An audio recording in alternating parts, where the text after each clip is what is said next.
Someone wrote me an email, I don't know who it was, I don't know their names, about what we said about the first verse. Hashem should open my lips, my mouth will declare your praise. Whether that's said when you take the 3 steps back or when you take 3 steps forward, starting the Shemona Esrei. It's when you take the 3 steps, after you've taken the 3 steps forward, it's considered to be part of the Shemona Esrei. So you do it, you don't move after you said that verse. Okay, so, yeah. Yes, just that also Rabbi told me to remind that about the difference. Oh, thank you very much. I forgot that last week I left you with a question 2 days before, that if the 4-letter name of God, the Yud and the Hey and the Vav and the Hey, is a name which describes God as creator of the universe, which we said, according to the Ramban, the root of that name is Hoveh, which means to exist, to be. And the meaning is that only HaKadosh Baruch Hu has necessary existence. Everything else existence is contingent. Contingent means it might happen, it might not happen. It didn't have to happen, right? This table didn't have to be there. They could have changed the factory from a table factory to a chair factory before it was created, and it wouldn't have existed at all. The same thing with everything else in the universe. The only thing whose existence is necessary is HaKadosh Baruch Hu. That being the case, if I ask why something exists, why is there this table? Rather than not. Since it could be not, it could have been not, why not? The answer is something made it. Well, what about the thing that made it? Is this existence contingent also? Didn't have to be. Then something made it. What made it?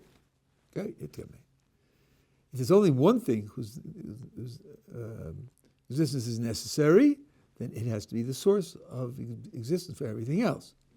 That means that God is a creator, which is a very natural outcome. It's built into that word. And then I said that we know from our sources the purpose of creation is chesed, which is loving kindness. King David said, Olam chesed yiboneh, the world is built out of chesed. And it was surprising to me for many years that in the oral tradition, the characteristic associated with the name is rachamim, which is mercy, and not chesed, which is loving kindness. Why would that be, since the name embodies the idea that God is the creator of the universe? And I worked out an answer to this question based on about another 10 sources, which I'm not going to do now. It's a whole shir unto itself. But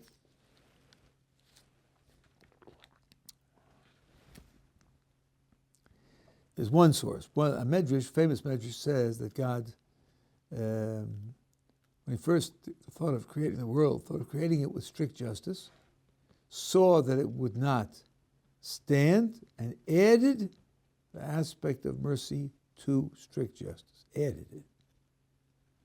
Made it a partner. Shitif emo midas harachamim. Now, God doesn't make calculations and hypotheses and check them out on a computer and then change his mind. That's not certainly not what's going on. So what it means is that there's a certain ideal that would be achieved if the world had been created on the basis of strict justice, but that ideal would have had a tremendous cost. And the cost was too great in terms of the original purpose of creation. And that's why we have a two-dimensional universe rather than a one-dimensional universe, because of this calculation of, I would say, quality versus quantity. So, strict justice gives you a tremendous benefit. And that benefit is that you earn what you get. None of it is free. If you earn what you get, then our sources tell us you not only get the benefit, but you have your dignity, your self-respect, your self-esteem, that you worked for it and earned it, rather than being treated like an incompetent child who needs to be cared for because of his weakness and powerlessness and incompetence. So if God wants to give a complete gift, he wants to give a gift with detriments,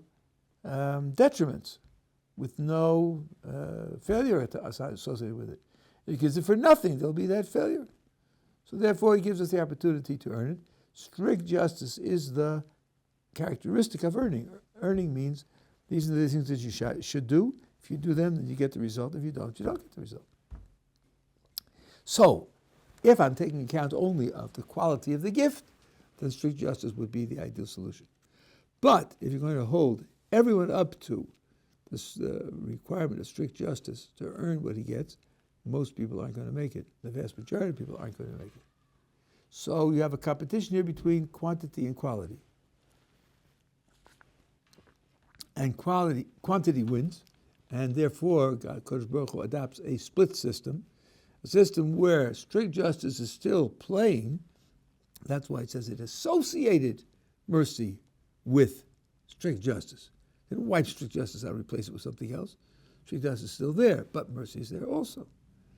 And that's what enables you to get to quantity. Now, how does that work? Well, what is the difference between loving kindness and mercy? This I heard on a tape of Dovid who was the mashgiach of Baltimore before I got there. I never met him, but I have said this over at least 500 times. And I will continue to say it over because I think it's a brilliant and fundamental idea. Mercy has two features that loving kindness doesn't have. First of all, mercy has inherent limitation. And second of all, mercy has to be justified. There has to be a reason for applying mercy. Neither of those apply to loving kindness. And the reason is this. Mercy is always an appeal against justice. Justice says to do X, and mercy says, no, don't do X. It's too strict, it's too destructive, it's too devastating. The person deserves another chance, time to fix it. It can only handle half of it. Mercy is always a response not to do justice. One symptom of this you have in normal cases of law. I know in the United States law, I assume it's universal because it's logical. If a person's on trial for a crime, during the trial, when they are determining innocence or guilt, he will not ask for mercy. Because mercy is an admission of guilt. Mercy means, I know I ought to get hit this way, but please don't hit me. No, he's hoping for innocent. That might be the outcome. If he gets innocent, he doesn't need mercy. If he gets a verdict of guilty and the punishment should be X, Y, Z, then he could put in an appeal for mercy. No, let it not be X, Y, Z. Let it be X. Leave off Y and Z. So, since mercy is always an appeal against strict justice, first of all, you can't expect it to be the only consideration. It's an appeal against. And it's an appeal against one of God's actual principles for dealing with the world, which is justice. So you can't just switch justice off. It's added to justice. It doesn't replace justice.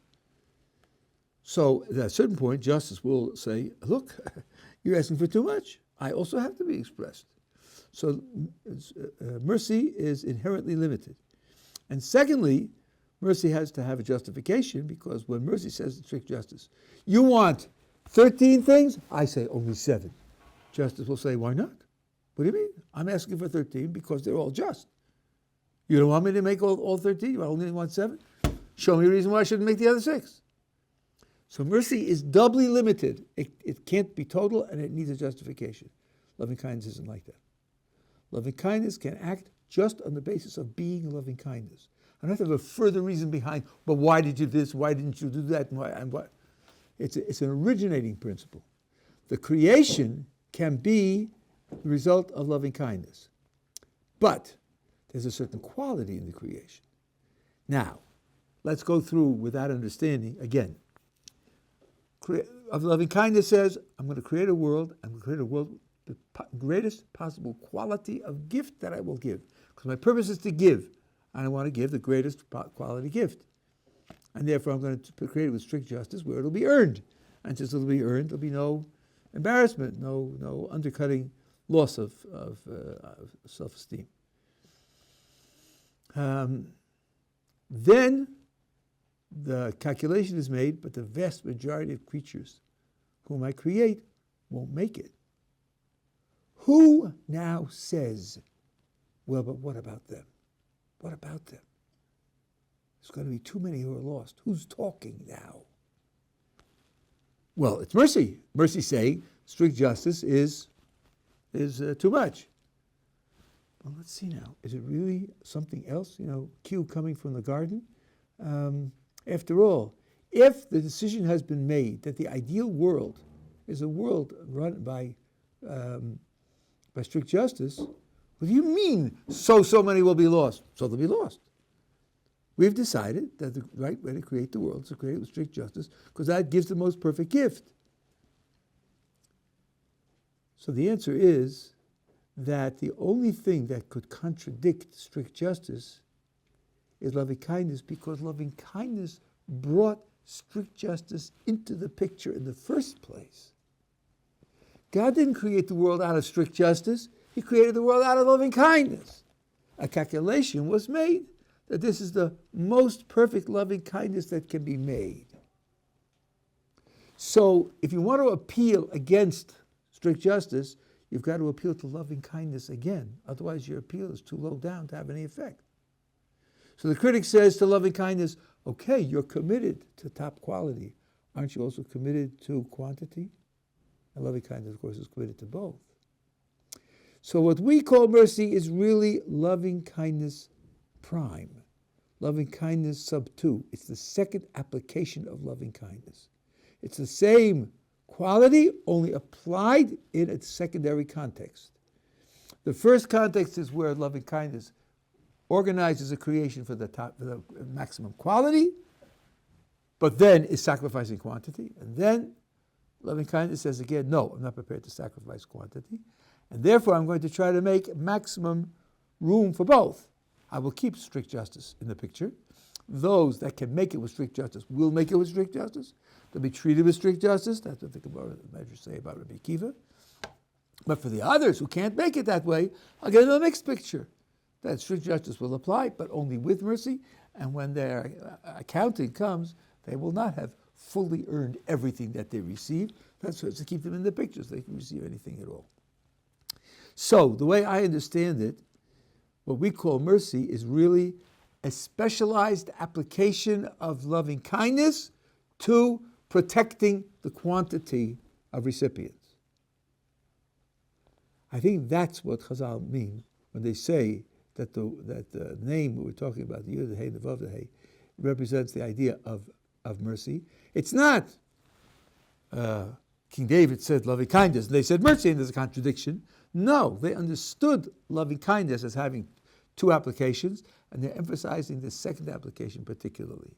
And I think that there's something very, should I say, direct and personal in the second application.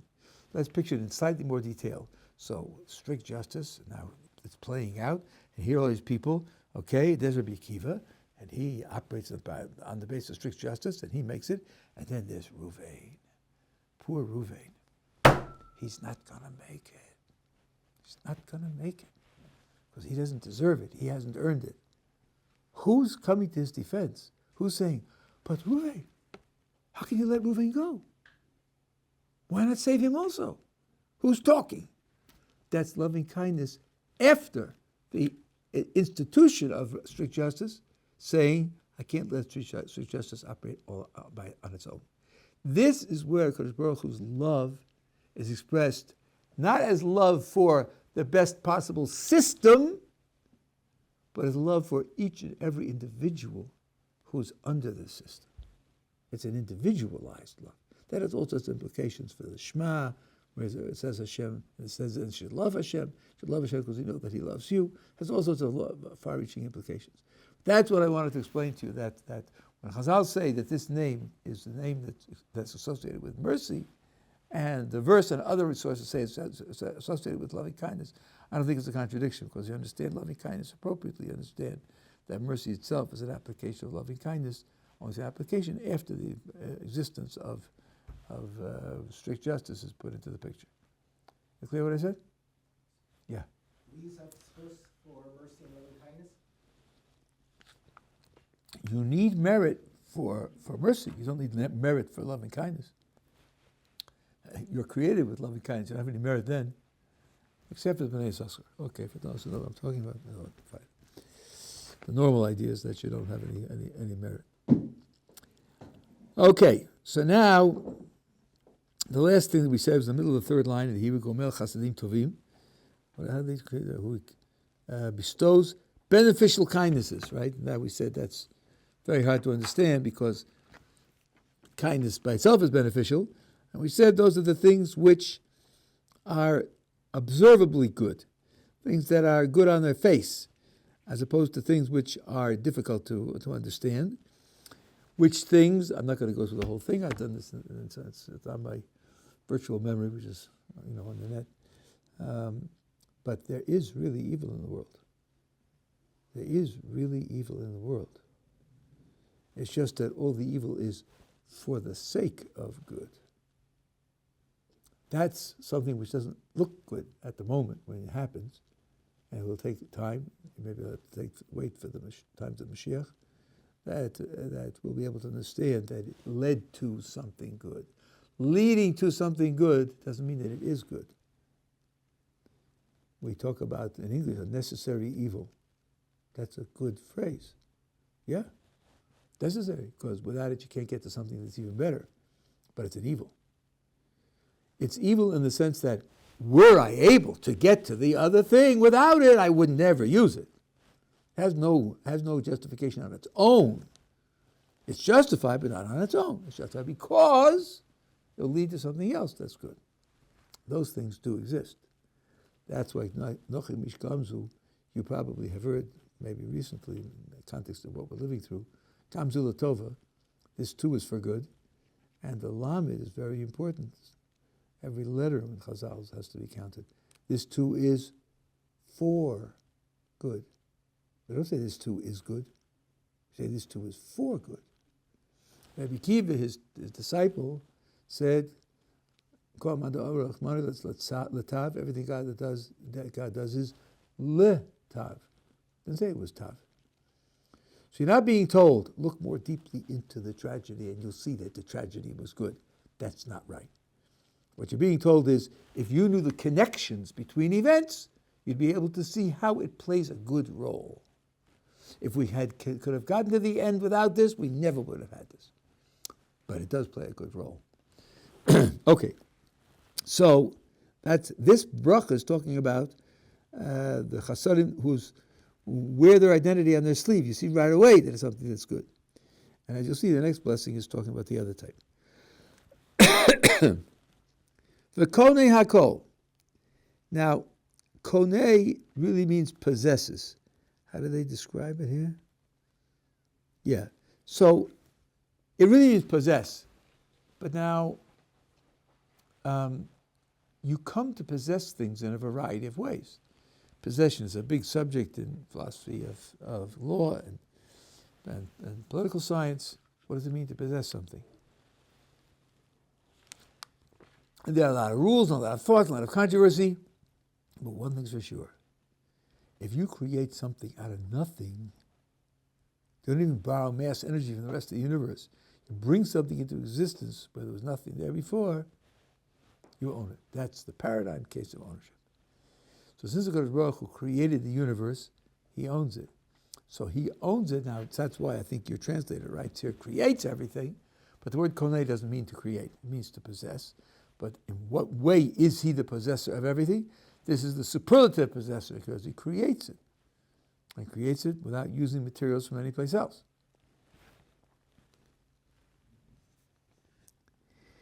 Okay, now comes a very controversial, tricky thing. V'zocher chazdei avos. He remembers the loving kindnesses of the patriarchs. He remembers. I wonder what that means.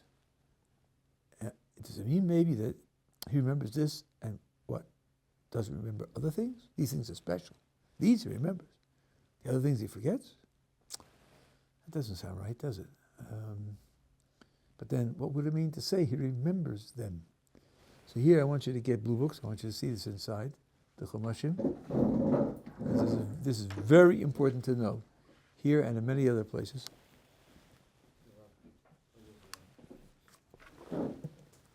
Thank you.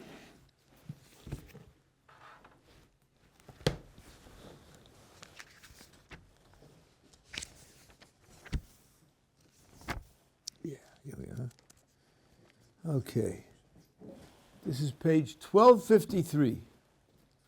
1253. In the book of Esther, chapter 2.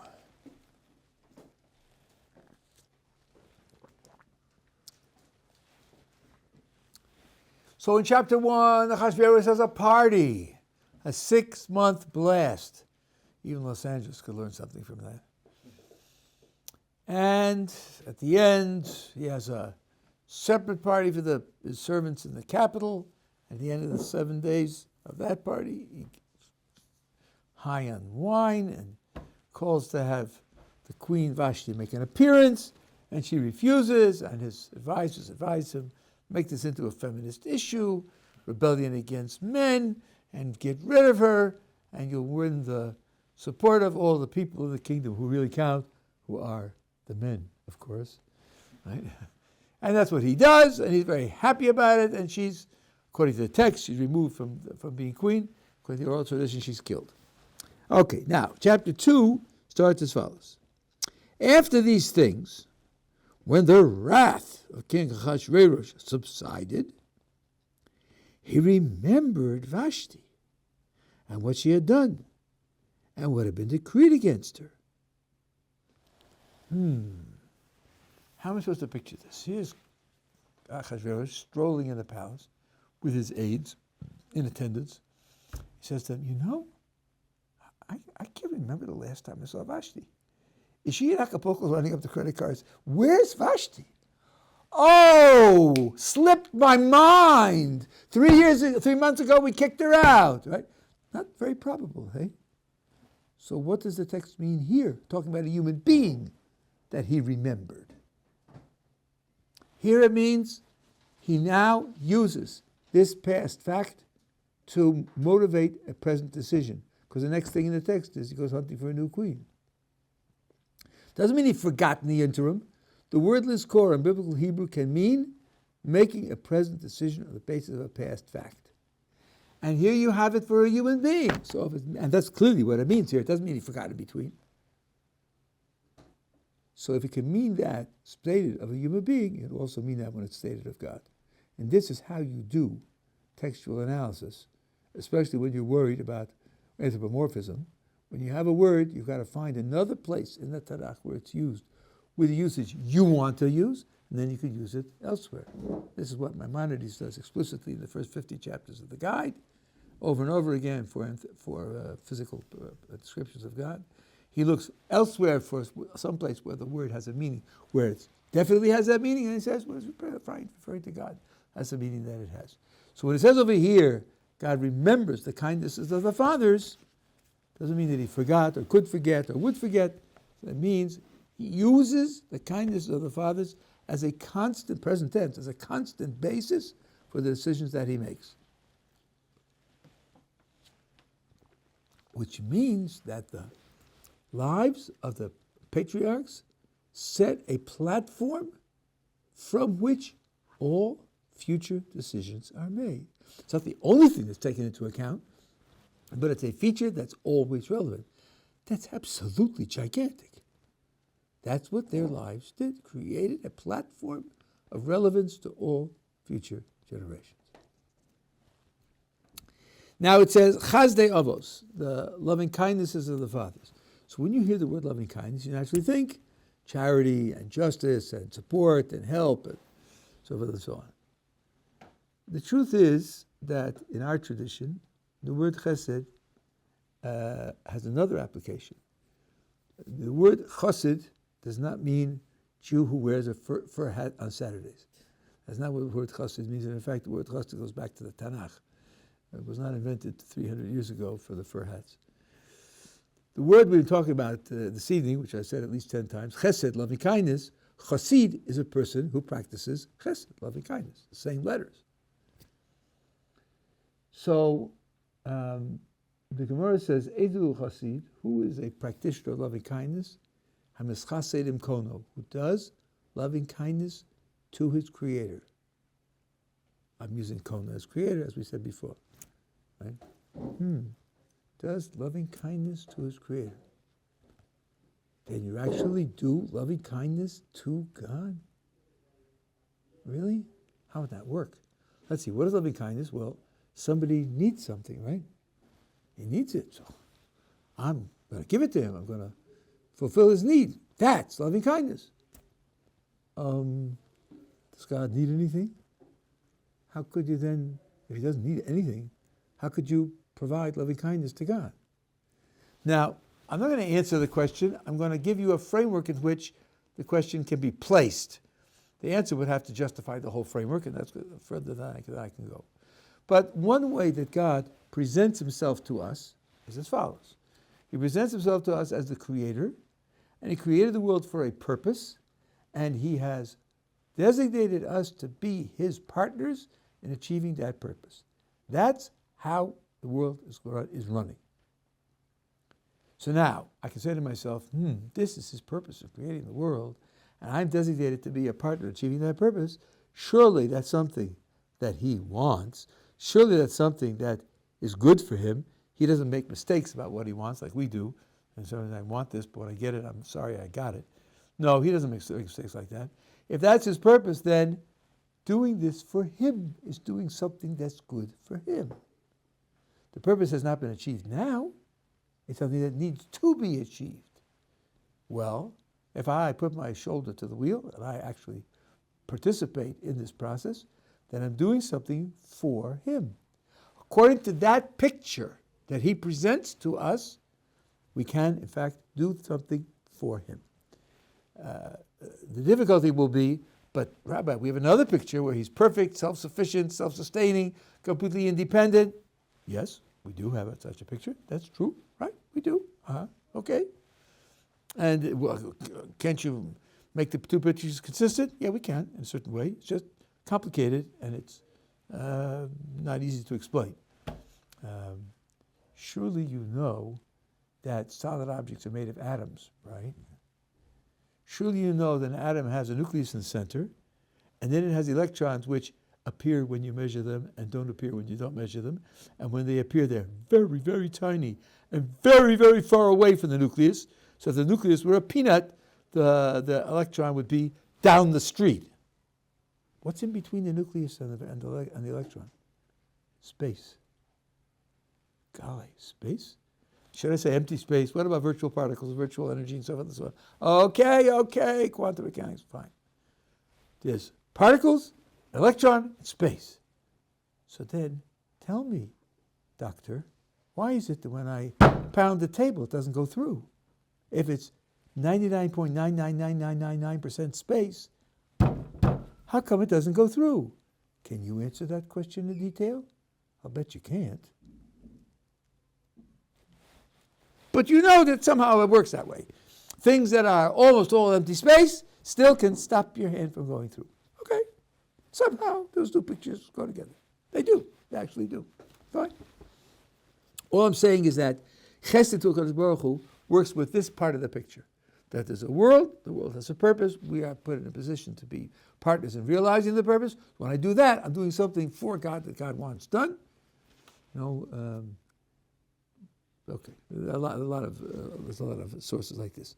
And that means when it says that God remembers the kindnesses, the chesed of the patriarchs, it doesn't just mean their kindness to other people. It means their kindness to other people and the chesed they did for him also. So you take Abraham, who on a blazing hot day sat there pining away for guests, and the three guests come, and he cares for them. That's one thing. Also, volunteering to represent God against idol worship and being willing to risk death for that is also a chesed. It's a chesed that he did for HaKadosh Baruch Hu. So those become now part of the foundation for all future history.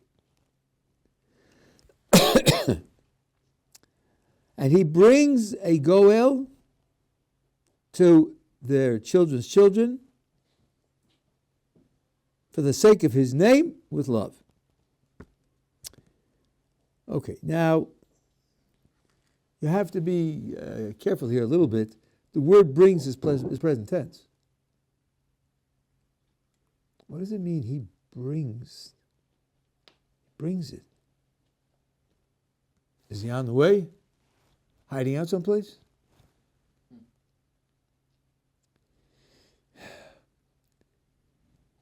The Ibn Ezra has a very beautiful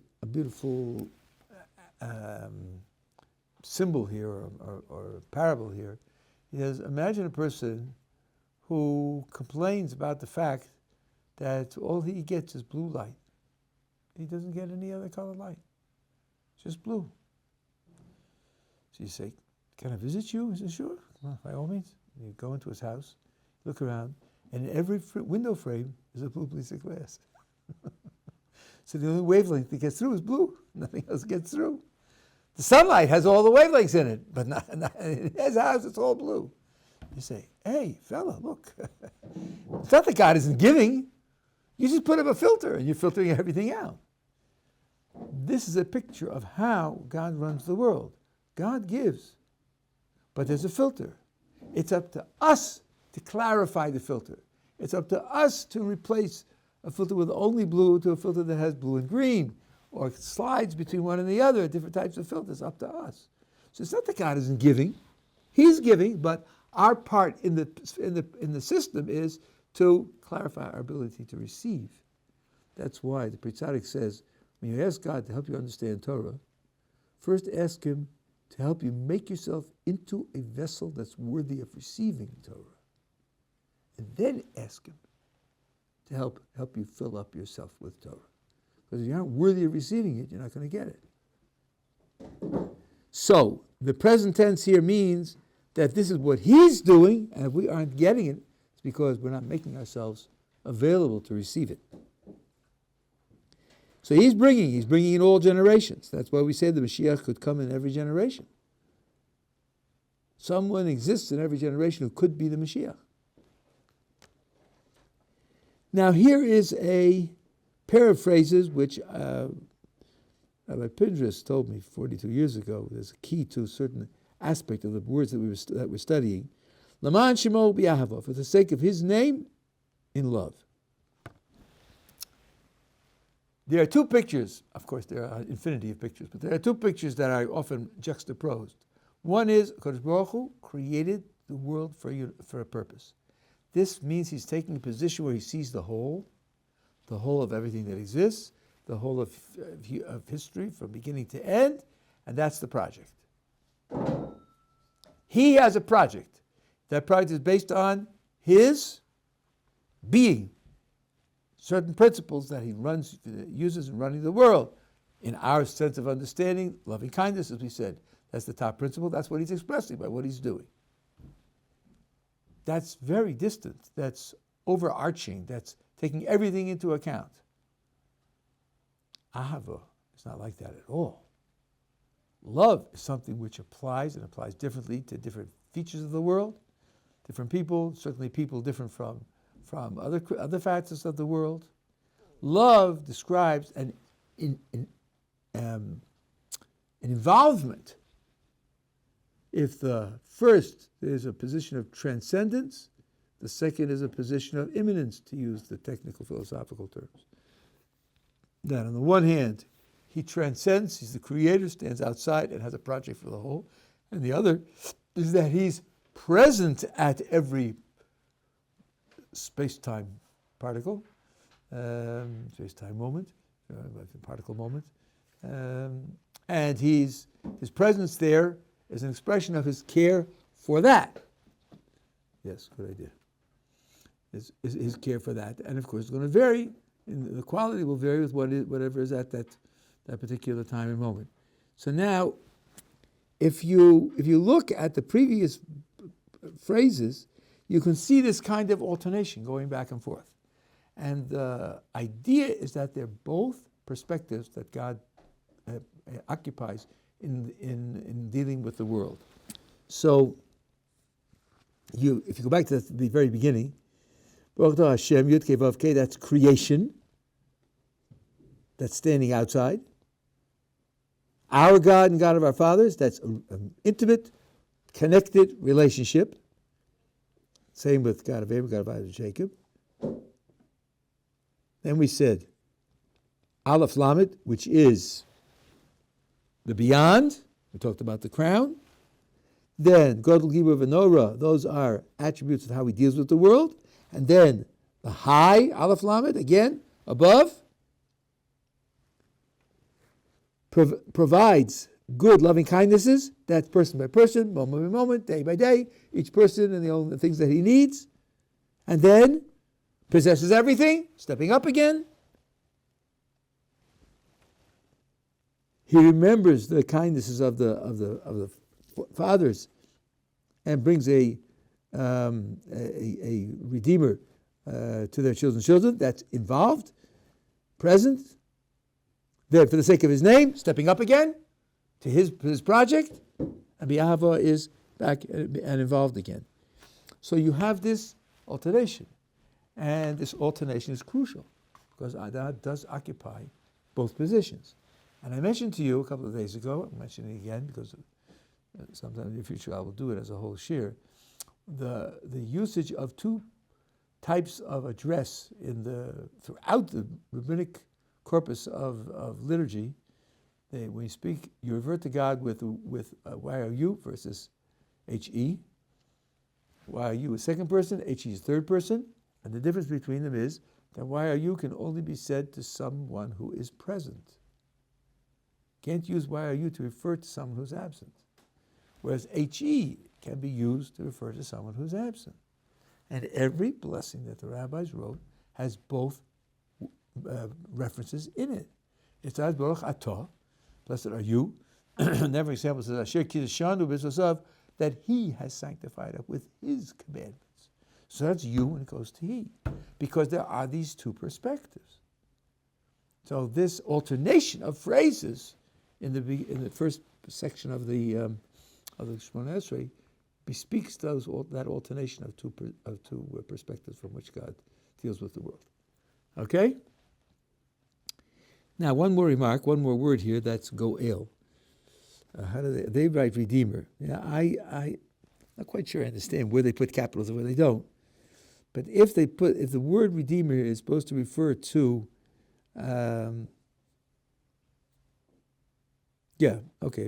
well, it's tricky. Well, it should refer to the Mashiach or not, it's not clear. But the point is, what is a redeemer? What's the difference between redemption and salvation? Are they the same? Are they related somehow? So let me teach you something about the word redeem in English and the same meaning in Hebrew. Redeem means to go back to a prior condition. That means it's much more specific than salvation. If you're in danger and you get saved, you might be saved by being brought to a new place. Kinder transport that took the children out of Europe to be saved from the Holocaust. Didn't take them where they were before, they took them out. But redemption is always going back to a place where you were before. You go into some kind of hall for some kind of event, and there's a coat room. So you put your coat room and you get a check. When you come back, you redeem your coat. You give them the check and you get your coat back. You go to a pawn shop.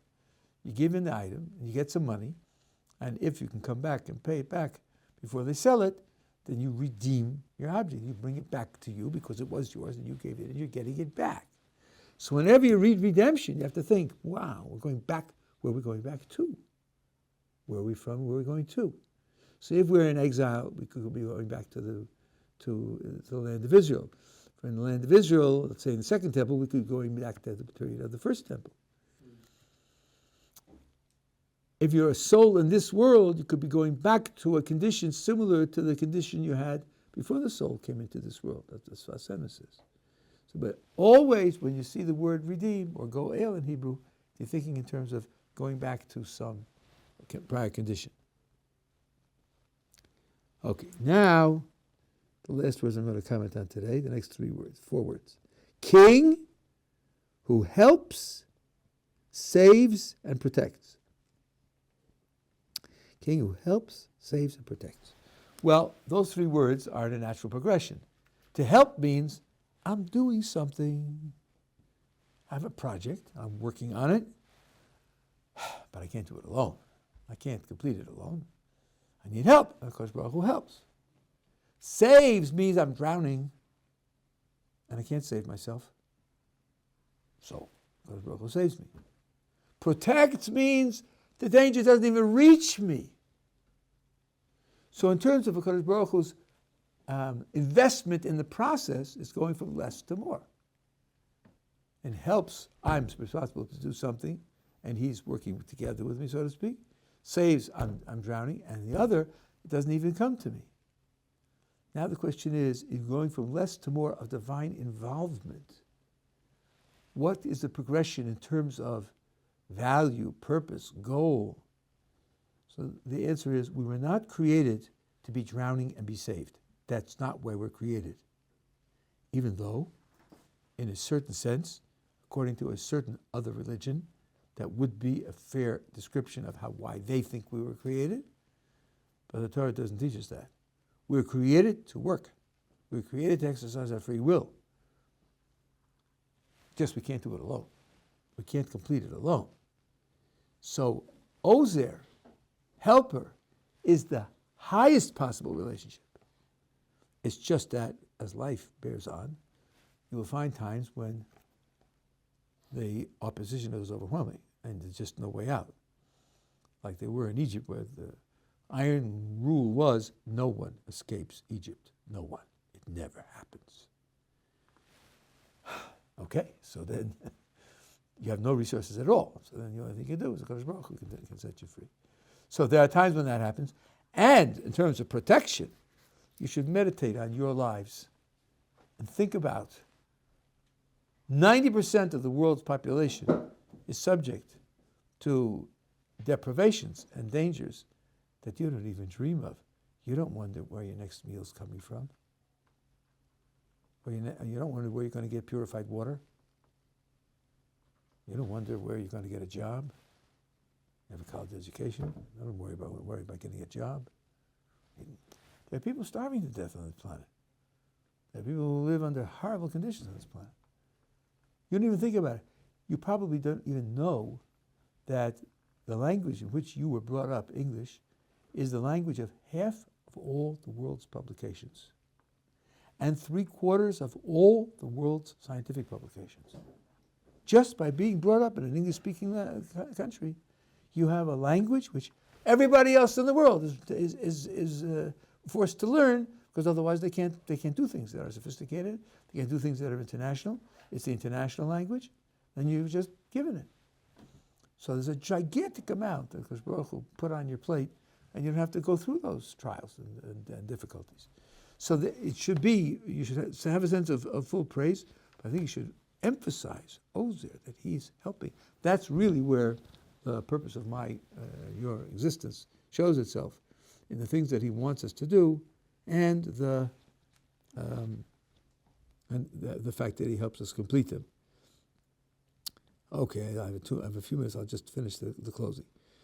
Baruch atah Hashem Magen Avraham, the shield of Abraham, which is a quote from all these are quotes from the Tanakh. Now, we have a rule that the closing of a blessing should recapitulate the meaning of the blessing, and particularly the end of the blessing. It was quite clear that the blessing mentions all three patriarchs, and indeed, the title of the blessing in our literature is patriarchs, as you have in the article here, both in the Hebrew and the English. So why would it mention only Avraham? And the deep answer here is because Avraham is the starting point, and his son and grandson, Yitzchak and Yaakov, are applications and expressions of what he is, because Avraham is loving kindness. And loving kindness is the purpose of the whole creation. So whenever you find anything in the creation, what is it doing? The only real final answer is serving HaKadosh Baruch Hu's loving kindness in some way. That's really the theme of the Derech Hashem, the way of God by Lutzato. In the second chapter, he lays out the idea that the loving kindness is the only purpose of creation. And in a certain way, the rest of the whole Sefer is to trace how that theme applies across the board.